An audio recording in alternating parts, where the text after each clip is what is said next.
bigger group, you're like a little more limited, smaller group. I have nowhere to be tonight, so. All I know is you have lots of issues after I'll answer, well. That's yeah. okay, that's okay. I'm very impressed. I'm a nerd.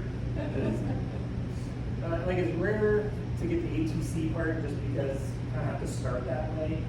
And you have so many hours to get, and it's kind of rare to get that. The athletic training certification. But the other ones I'll describe really quickly. They're just kind of different things you can get along the way. And but the journey is maybe a little different than most. I mean, we talk about me too much.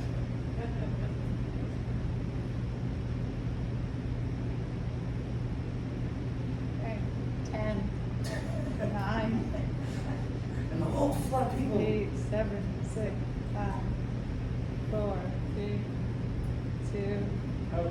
1. Well, welcome. Thank you so much for coming. My name is Stephen Barbuto.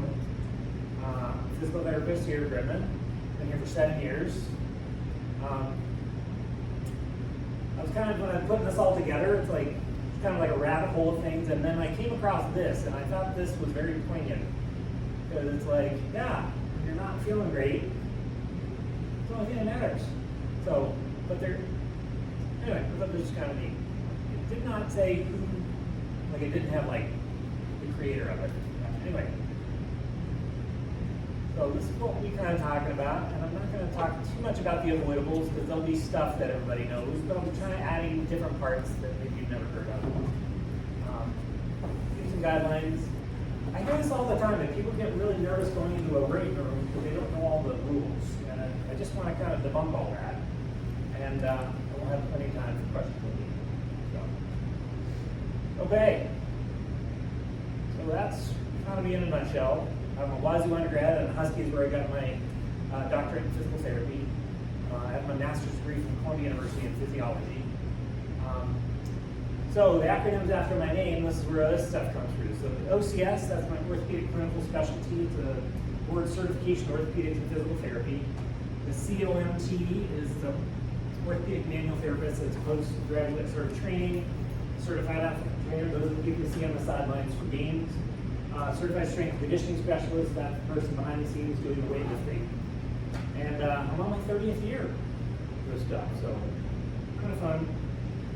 That's what my mom thinks, that's what Isabel thinks. So anyway, so this is for informational purposes only. I'm not giving medical advice, we have to sort of say this stuff. And please, if you're getting into a regimen, you gotta get your doctor's clearance for all that stuff. Anyway. My conflict of interest, I work here. I also work in Pullman.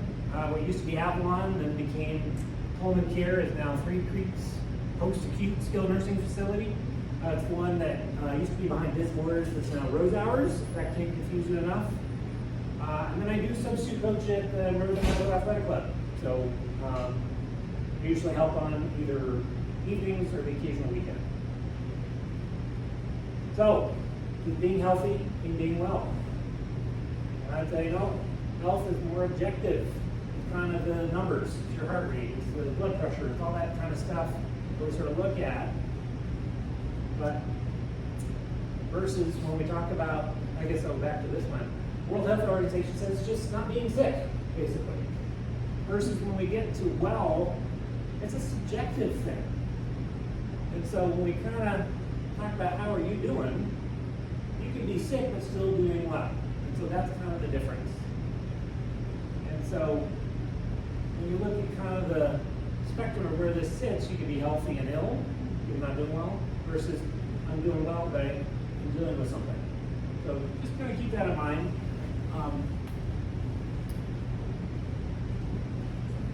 So the stuff we put on our bodies is kind of the stuff that's avoidable to a certain extent. And when we talk about the nervous system, we're talking about something that has 400 nerves, and you put them all together, we've got about 45 miles. So we got to give the nervous system some respect. And so we got two different systems that we'll be talking about. Sympathetic nervous system, anybody know what kind of its alternative name would be? Fight or flight. So when a tiger comes in the room, this is the system that skyrockets. The opposite of that is your sympathetic nervous system. Anybody? If you can't. Anybody know what the alternative name for this one is? Digestion. Rest and digest system. So think of like complete opposite ends of the spectrum, but I just love that sort of rest and digest stuff. Like, that sounds nice, doesn't it? Versus fight and flight. So when we talk about sugar, Nora Gagatis, the nutritionist, would say it's like putting glass in your veins and arteries. Say that again. Nora Gagatis, the nutritionist, she's also a neuroscientist. Joseph Mercola and a couple of other big names used her information for years, acted like it was hers, so she's not really happy about it. But she talks about sugar in your body is like glass in your arteries. It basically goes through, it's jagged, and it like cuts stuff as it goes through. So this is fight-flight food. This is what your brain loves to live off of. And if the average American is now doing 60 pounds, I saw one that was up to 100 pounds a year, which like, oh my gosh, it used to be like under 20 back in the 20s and earlier, so 100 years ago. But what we don't usually know about this stuff is effects on the brain. And the effects of these sort of blood vessels going through and all these little cuts, it starts to help brain atrophy. But it hits the brain faster than cocaine or heroin, which is fascinating to me. But it's right next to everything, your salivary glands, right next to the olfactory nerve. Boom. It's like, hits you quick. Your brain lives off sugar. It can live off ketones, but 50% of what you take in, basically, the brain uses. And we've all had that situation where you're studying for a test or an exam and you're just like ravenous. Well, that's your brain asking for more food. So we talked about this the other day of basically a chess tournament player will burn through 6,000 calories a day. That's like Olympic level activity. Like, I'd say Michael Phelps will do like 10,000 because the water is cold. But anyway, that's a ton of calories that you're burning through with your brain. But its effect on the atrophy is because it's affecting your blood vessels. Steve, what about, we're talking about sugar. What about all those alternatives that are out there for sugar? Are they bad at sugar? Not a nutritionist, but here's my thought of this, is when your body doesn't know what to do with it, it's got such a long name, it's like, it's trying to mimic it, but it's like, what does your body do with this foreign substance? And we have all these extra things, so to me, if I can't read it, do I really want to put it in my body? But yeah, it's, like stevia is like 100 times more sweet than sugar.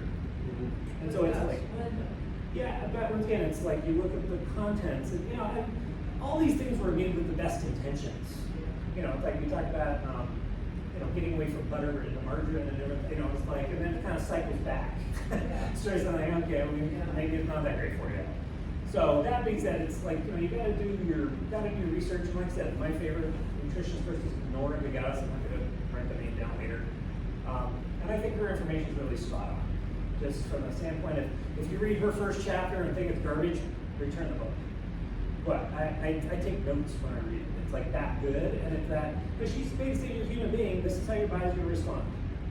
It's just how humans respond. And her big thing is like, grain is not part of the typical Paleolithic diet.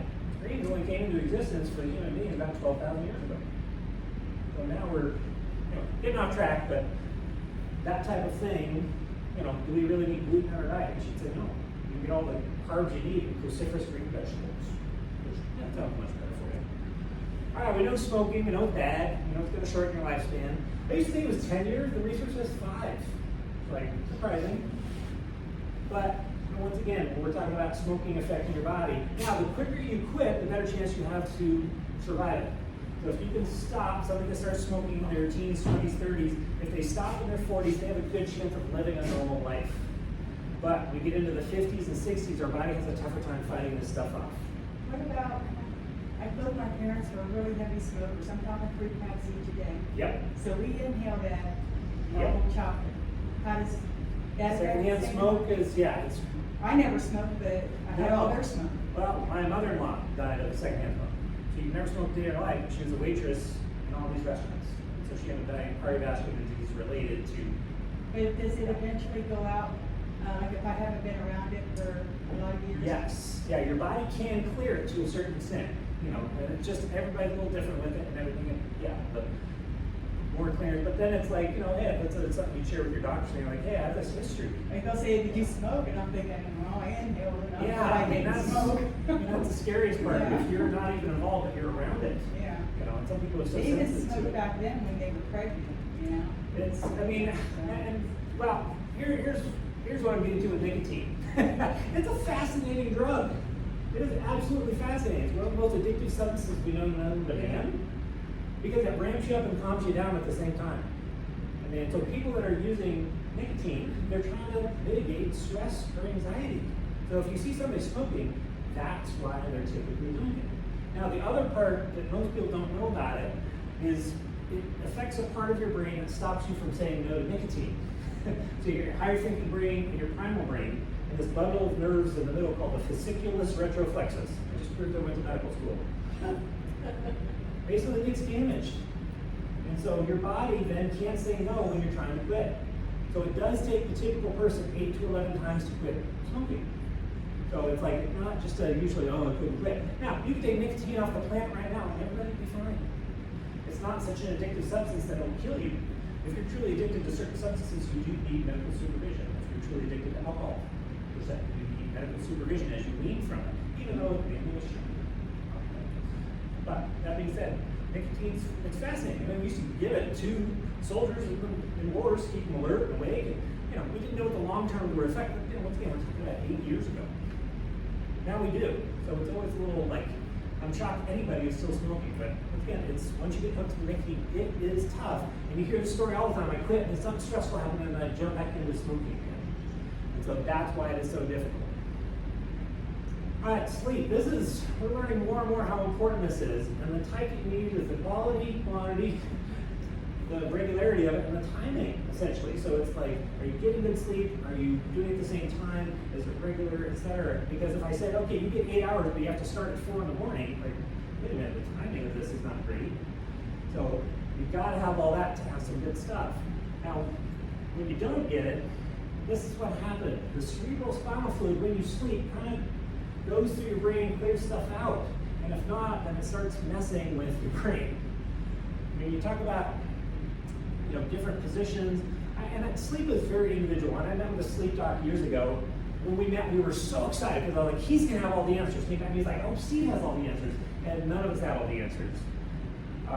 But it's one of those things you have to find a position. What I'm sort of seeing more and more with people is, depending on if you're a side sleeper or not, I mean, obviously you need something to get between the ear and the shoulder.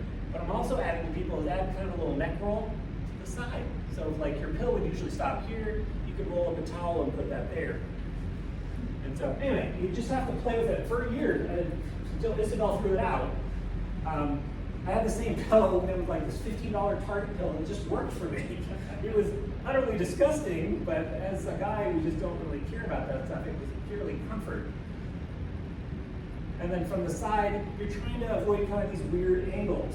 And so once again, if you can put something between the knees, it tends to straighten this out. I would actually even recommend trying something between here. So your rib cage stops around here, your pelvis starts here, put a little towel somewhere in here can sometimes be helpful. So anyway, that's how you can kind of play with different sleep positions. But there's no real documented stuff saying what's better, back, side, stomach. I've never seen anything that says it's dangerous either which way. You get a good night's sleep in that position, yes or no? I mean, that's what it really comes down to. And so, yeah, the only thing I've ever heard, like most people do snore more when they're on their back, it's pretty typical. The only way I've ever heard of somebody, I've never personally tried it, of how to stop it is this person taped a tennis ball to the back of their t-shirt. And so if they rolled onto their back, they'd be on the tennis ball and they'd naturally roll off. I don't know, something to try. So, is napping good for you? In other countries, get this done really well. It's actually really good for you. Now, the whole thing is you want to keep it less than 30 minutes. If you keep it less than 30 minutes, you're not going to mess with your sleep sort of circadian rhythms. So that's what's so important. But it can do a little bit of catch up, but for the most part, no, a regular nap, really good for you. Okay, so this is what you want your bedroom to be like. So essentially, if you're going to bed at the same time, it's cool, it's good, it's dark, your bed really is meant to be for sleep and sex. That's what it's meant to be. So the 60 minutes prior to bed, blue light, that's your phone. That's an old school, well, I'm saying old school, it's a flat screen TV. Like, we purposefully chose one of our TVs to be a projection TV because it didn't have the blue light. So that was kind of a selling point for us when we decided to go for a new TV. And it was about the same cost as a flex screen. So anyway, if you have the room or the space, not a bad option, actually. So this came from a guy named Bud Winter. He was an Olympic coach, and he worked with the U.S. Army Air Corps. And they needed a way to kind of help pilots get to sleep no matter where they were. And the group that he worked with, 96% fell asleep. And so his little group, now here's the thing, there's no research to back this up. But the military uses this left and right. And here's how they teach it. Get comfortable. Work from the head down. Exactly. And this is all stuff we've all sort of learned in different ways. Like I learned it feet up and then we had, it probably doesn't matter which you do. What I love is their 10-second mantra. Anybody know what they say? No. Don't think. Don't think. Don't think. Don't think. I was like, really? That's the best you can do? It probably doesn't matter what, but it's essentially if you practice this in about 4 to 6 weeks, your brain kind of goes, okay, we've got a pattern here. God help me. Yeah. God help me. Well, the plus minus of a powerful brain is if I got a problem, I want your powerful brain working. The problem is if you can't shut off that powerful brain to sleep, we got a problem. So one way to help you sleep, 2 groups. One wanted a to-do list of what they had to do the next day. The next group did all the great things they did that day. Which group slept better, slept faster? The to-do list. The to-do list did absolutely. She slept quicker, which I think you're kind of setting your brain up to like take care of stuff while you sleep. My friend who's coming is the one that told me to put Post-its by your bed. Ah, that's a So you brilliant can idea. write it down instead of In high school, we had it was a psychology class, and they wanted us to write down our dreams. And so what you got used to doing is waking up first thing and writing down your dream. Then, quickly you wake up and you kind of forget it. But as you practice it, it was pretty interesting. You're like, crap, what crazy stuff was I thinking of? But it's like you can sort of tailor maybe on both ends this stuff. So anyway, okay. So when we talk about the importance of things in your life, breathing obviously number 1. Water, you can go about 3 to 7 days depending on the environment. Sleep is number 3. You can go, I think the longest ever recorded was 11 days without sleep. I think I looked awful. But it's more important than food. You can go a month if you have the other 3 without food and be just fine. So kind of prioritize. Sometimes maybe you should go to bed. You know what I mean? Kind of an interesting piece of the puzzle of how important that is. So, all right, now we've got all these things that putting us off the rails. Now what? Because all that it affects is your ability to deal with stress, and pain can be super affected by stress. And pain is not the normal state of the body.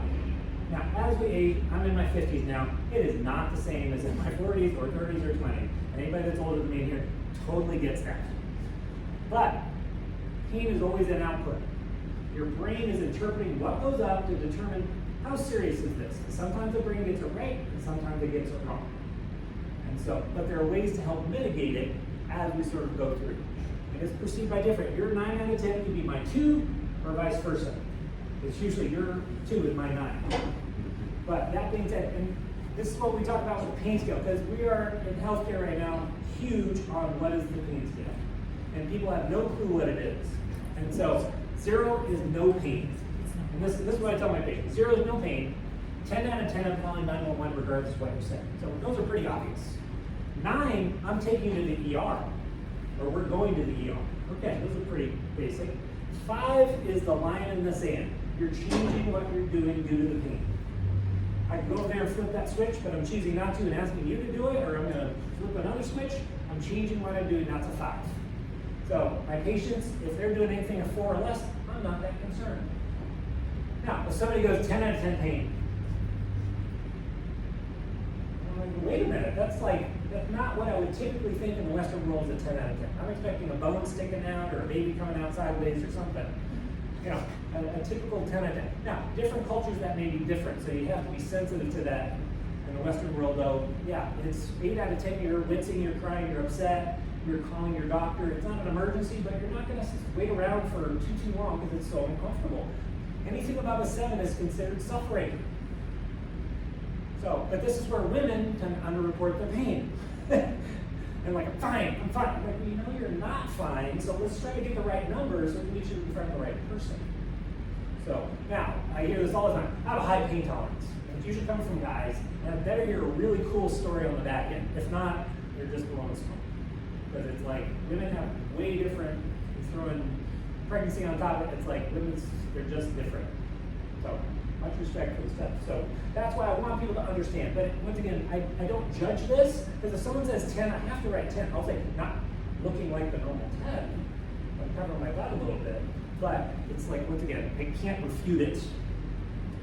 So, that's what we're talking about. Okay, I think this should be mandatory reading for everybody. He does have a couple of videos on YouTube. His name's Adrian Lowe. He's taking something that's very highfalutin and making it very palatable. This book is about 45 pages long. I'm not saying you need to probably get it to the library. I used to hand it out to patients, and I handed out 20 last year, and 19 didn't return. And so when they said, Steve, you know how many you gave out last year? I'm like, oh no. They said, you can't hand that anymore. So if you want the book really bad, I'll let you borrow mine. But for the most part, named Adrian Lowe, he's from South Africa. Basically, he makes something that seems very highfalutin, very palatable. So on YouTube, if you type in why I hurt system or why you hurt system, he will come up. ADRIAAN LOUW. So he's very self-deprecating, but he keeps something that seems very highfalutin, very simple. LOUW. Yeah. Why You Hurt System will come up on YouTube. He has a bunch of parts. I would say watch part 1 and 2. They're 7 minutes long. He's interviewing a fake patient. The first 15 seconds, you'll see this card catalog that it's for PTs. It makes no sense to anybody, but it's like 15 seconds of silence, and then he goes right into his interview. So anyway, super helpful. All right, things you can't fix. What's typical American age these days? Lifespan. No idea. 80 for women and 75 for men. Actually, pretty close. Pretty close. No. Yeah, we bumped up just a little bit. Not bad. Yeah, good too. I didn't win the cruise. Normal aging is degeneration. If I'm 50-something with a 50-year-old back or knee or leg or whatever, normal aging. These things do happen over time to a certain extent. That's normal. Typically, you lose 0.8% of your muscle each year. Bone, you lose about 1% per year. That's normal. It changes in vision. I remember when I turned 40, a guy that was a couple years older goes, you don't use glasses? I said, no. And he goes, you will. Just wait. You lose 26% every year of your muscle? No. 1% per year. Oh, sorry, 0.8%. So less than 1% of loss of muscle per year. Is normal. Is normal. Our peak is kind of in the, I always just keep it simple. It's roughly about 30. So if you think about, it's like, so it's almost 10% per decade for muscle. It is 10% for bone. That's normal, which normal isn't always great. Let's just put that out there right now either. So change in vision, change in hearing. Right before the pandemic, I had my checkup with Dr. Modad, and Isabel kind of was there with my checkup, and goes, I'm worried about Steve's hearing, and Dr. Modad looks at me and goes, how long have you been married? And so I thought that was like a flippant thing. It's actually a thing. If you've been married for somebody more than 9 years, you start to tune them out. So I was like, oh boy, okay. Anyway, and then there is decreased cardiovascular function. So by the age 75, you've lost 90% of your pacemaker cells in your heart. Wait a second, say that. What age? My age, 75. 75, you've lost 90% of your pacemaker cells in your heart. Kind of crazy, just what naturally happens to the body. That's why he has a pacemaker. There you go. That's why we have different things that start to happen. So we're talking about the loss of muscle. What happens with the loss of muscle? It's the neuron connection slows down, and so we can't be as powerful. Our reaction time goes. We kind of know this innately that I'm not the same anymore. But let's remember, we don't get this huge precipitous drop off until you're 70. So when I hear these 40-year-olds talking about being over the hill and all this crap, it's like you're not taking care of yourself. That's why you feel old.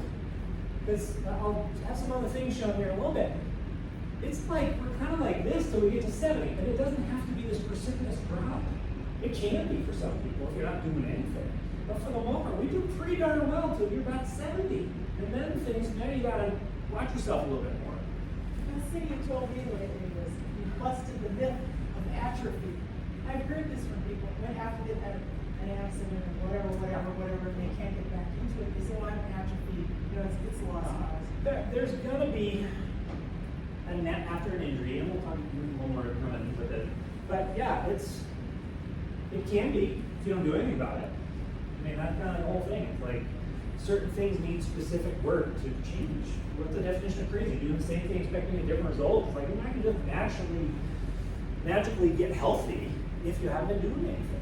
But we'll talk about things you can do that don't have to break the bank. You don't have to join a gym. There's a lot of stuff you can do. But there are benefits when you do some of this stuff in a different way. Anyway, we have all these just normal things that happen. Please. We had dinner, there was an 81-year-old guy at the table, and he's in great shape, and he said, let me tell you how you do it. There's a 45-year-old woman who's knocked down gorgeous, and she wants to walk with me every day, and I have to walk fast to keep up with her. I said, so I gotta find a 45-year-old man. There you go. Motivation comes in many forms. Okay, if you don't know what this word is, you should. Because this is where the problem is. This is your age-related loss of muscle. This is the problem, because it affects your power and affects your endurance. So, but there's the thing, when you lose muscle, what happens to your metabolism? Goes down. It does. How much do you think your metabolism is used up by sort of just your normal functioning and your muscle? The calories you burn in a day, how many do you think? What percentage do you think? 1,200. No, not what amount of calories. What percentage is used up by your metabolism of just having a body? 75%. Close. 70%. So if you want to make a change, this is where you make it. How much do you think exercise is to your overall percentage of the day? Let's say it a different way. 5. It's not much. Well, think about it. When you're on a treadmill or on a bike or swimming or whatever, when you stop swimming, you stop being on the bike, that's when the calorie burning really ends. There's a little overtaking when you finish, but the time when you stop huffing and puffing, you stop burning calories. We need to take up chess. There you go. How about do chest while you're on the bike? I probably need to do that. I don't know. So, but here's once again, if somebody has diabetes, muscle is a great place to store sugar. It is a fantastic place to store sugar. And that's why they kind of recommend, if you're trying to, when you finish a meal, what do? Go walk for 10 minutes. 15 minutes, 20 minutes later, do some body weight squats. Just so you're kicking on the large muscle groups, so sugar in your bloodstream has somewhere to dump. And if you have more muscle, you have a bigger pool from which to dump sugar. That's why you've got to have some muscle. This is why that's so important. So absolutely, if you don't have muscle, you can't absorb. When you jump and land from something, what does it? Muscle. If you don't, it's like bone and joint. I don't want to get too far afield, but you can't make a muscle from a Twinkie, right? You need protein in for protein build, right? Yeah. Well, here's the thing: if you take too much protein, that turns into sugar. So you have to be careful on sort of. I think there is a difference between a Twinkie and a carrot. You know what I mean? But they're both sugar. So one has more fiber, and one has more water, and one doesn't have like carbon dyes and different stuff. But yeah, I don't think each calorie is even in that scenario. So anyway, here's where. So when you turn 70, instead of a little less than 1% per year, it jumps. Now we're at 1.5. Wait a minute, that's a double jump of muscle loss unless you do something. So I love this comparison. So we got a young, normal, healthy kid, far left, 24 years old, no clue what's happening in life, Middle one, 66-year-old sedentary person. Active 66-year-old. I mean, just there's hardly a difference in overall muscle between these two. A little more adipose tissue, a little more fat around here, but overall size is pretty darn similar. So if you can get active and stay active, yeah, you're going to keep that metabolism churning along. So another picture. Here's that 40-year-old triathlete and the 70-year-old triathlete. I don't know if you can tell the difference. I can't. Versus sedentary. So it's like, okay, yeah. So, degradation is abnormal aging. That's the difference. When they bring that up in an X-ray, MRI, or something like that, they're looking at abnormal aging. If I'm 50-something and my X-ray looks like a 70-year-old, it's degradation. You mainly see it in the bones.